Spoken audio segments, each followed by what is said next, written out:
morning. Okay, so once again, this is Raymond Gerald Tabaque. So ito, pupunta lang kami ng Mega Mall magsha-shopping. So may gusto lang ako i-share sa isang value, isang training. Okay, na makakatulong sa business mo. Either you're a network marketer, internet marketer, affiliate marketer. Okay, so ito, dito kami ng family ko, pupunta kami ng Mega Mall. So ano bang gusto ko i-share sa inyo ngayon? Gusto ko i-share sa inyo kung ano ba ang traffic. Okay, ano ba ang traffic pagdating sa website. So parang ganito yan, okay? So imagine mo yung business mo ay parang itong Mega Mall. Okay. Tapos yung mga taong yan yung mga coaching yan yung traffic mo papunta sa business mo. Okay, tapos ayan, may mga tao ring papunta. So tapos may yung mga kotse, 'di ba, papunta sa parking. Yun yung parang landing page mo, news page mo, sinasala mo yung mga taong gustong pumunta ng Mega Mall. Kasi isipin mo, yung ibang mga tao dito naglalakad. Okay, hindi yan pupunta ng Mega Mall, nakikidaan lang yung iba dyan. Okay, so hindi mo target yun. Yung target mo yung mga pupunta ng mall mo. Okay, kasi alam mo, sa business natin, tinuro sa atin na lahat nga daw ng prospect ay prospect. Okay, so hindi okay yun. Okay, kasi mauubos ang pera mo doon kapag tinarget mo lahat ng tao. Okay, so dapat ang tatargetin mo lang yung talagang in love sa mall mo, yung talagang nakasanay na pumunta sa mall mo, kasi yung mga paying customers talaga. Kasi kapag lahat tinarget mo, sabihin natin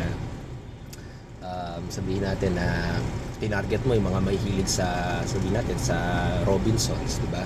So wala, masasayang pera mo kasi baka hindi sila bumili kasi hindi nila feel na bumili sa Mega Mall. Yung mga taong ganun, okay?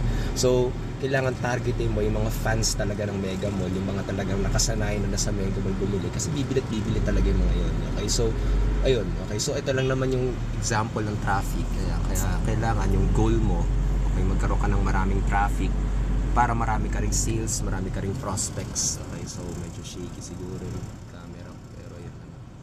Okay, so yun, diba, ang dami. So masaya si Henry C niyan, ang dami. Okay, masaya siya niyan. So dapat ganun yung isipin mo, ganun ka dapat mag-isip, na dapat may traffic yung website mo. Kasi kapag napakaganda ng vlog mo, okay, napakaganda ng squeeze page mo, wala namang taong pumupunta doon, nasasayang na oras mo. Okay, so ano ba yung ginagawa mo? Kailangan pag-aralan mo as soon as possible, as fast as possible, kung paano mag-drive ng qualified traffic dyan sa website mo para may bumili ng products mo. Okay, so yun, saka of course build relationship, yung mga ganun mga bagay, pero yun lang naman, this is traffic. So I hope nakatulong na maigi sa'yo to. Once again, this is Raymond Gerald Tabaque. Kung nagustuhan mo to, click the like button, leave your comments below, share this content. Dito rin sa video na to, may link ako iiwan dyan, may button na pwede mong i-click. Okay, pwede mong i-click yan. Ito yung free 100% online course, okay, kung paano ka makapagsimula pag-aralan yung traffic, yung squeeze page, yung vlogging. Okay, ako bahala dyan, ititrain kita, ituturo ko sa'yo, 100% free, wala akong hihingin sa'yong pera. Okay, i-click mo lang yan at ayun, sundan mo lang yung mga instructions doon. Okay, so once again, kita-kitsa naman tayo sa next video vlog. Have a great day, have a blessed Sunday, have a great weekend with your family. At ayun, enjoy lang. Okay, so bye-bye. Traffic, malupit, yun yung magpapayaman sa business nyo, ang traffic. Bye.